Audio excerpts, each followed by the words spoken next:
We're taking people on a leap of faith. We want people to escape gravity with us, expand their imagination for a moment and take a moment to suspend disbelief. I think that's kind of what you're asked to do in lots of forms of storytelling, whether they're narrative or experimental. I think we felt that this was one of those hidden histories for Bedford, where the Cardington sheds themselves loom very much on the skyline as you approach, and anyone who's driven past them or been a resident here will have known them.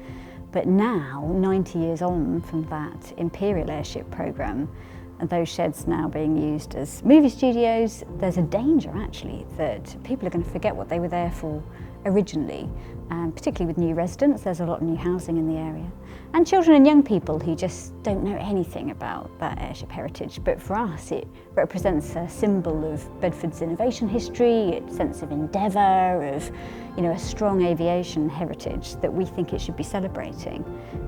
So yeah, it felt now at the 90th anniversary a good time to capture memory, to get people excited, and particularly think about how we might build towards a centenary in 10 years' time. This box was made from the wood of the lift of the mooring mast of the R101, and I found it in a shop in Bedford in 1997. It doesn't look much, but if you open it up, space for cigarettes inside, and there's a little plaque which reads, Airship Mooring Mast Cardington, erected 1927, demolished 1943. This box is manufactured with material from the passenger lift and sold in aid of the Red Cross Fund. 10 years ago we held an exhibition in one of the galleries here that looks at the story of the airship building programme at Cardington, and particularly the story of the R101 airship.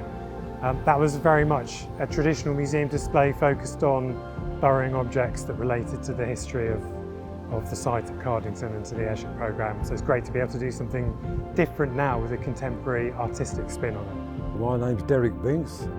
I'm the son of the survivor, John H. Binks. My dad was an engineer on number 5 car. I was 3 years old at the time. We lived in Sheffield. We didn't live here, so I didn't know much about airship construction or anything like that.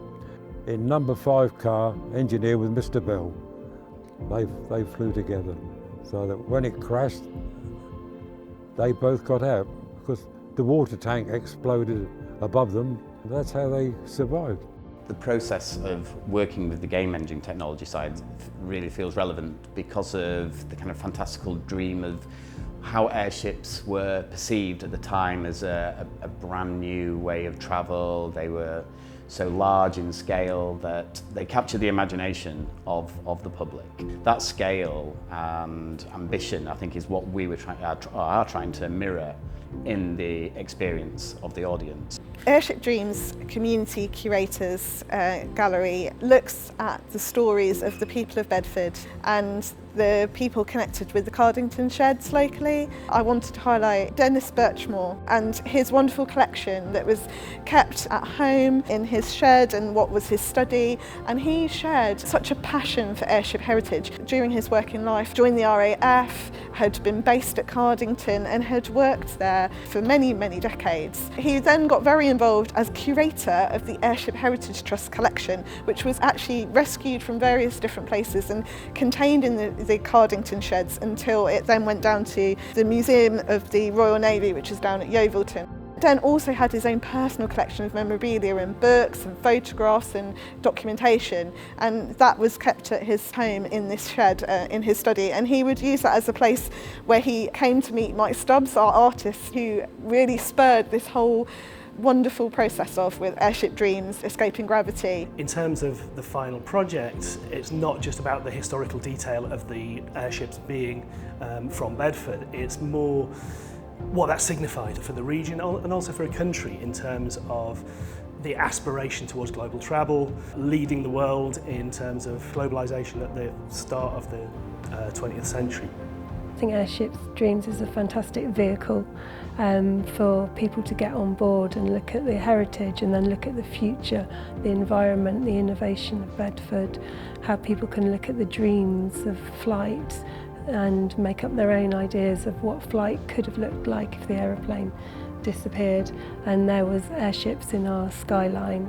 I think young and old, people from a heritage background can look at artefacts, things they might have at home, whereas younger people might look at the way the environment's changing and we're looking into different fuels and how airships again could be a realistic proposition for the future. It's going to have a number of interactive elements. It'll touch people. I'm also hoping to have some kind of criticality and ask questions maybe we hadn't all thought about before. It will be an experience that maybe some people have never had before.